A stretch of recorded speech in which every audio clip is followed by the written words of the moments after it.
কিটা পেয়েছে? কি রান্না করেছো?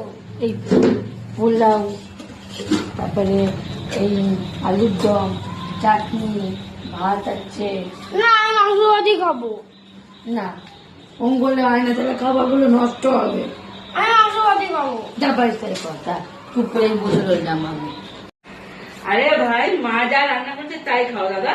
বাইরের খাবার খেতে নেই, বাইরের খাবার খাওয়া শরীরের পক্ষে খারাপ, বুঝেছো? না আমি মাংস ভাতই খাবো, আমি মাংস ভাতই খাবো। কি হয়েছে দাদা? কি হয়েছে তোর? এরা কি হয়েছে? আমি মাংস ভাত খাবো না। তো চল, তোকে হোটেল থেকে গাড়ি হ্যাঁ ভালো ভালো ভালো নিয়ে যাচ্ছি, চল।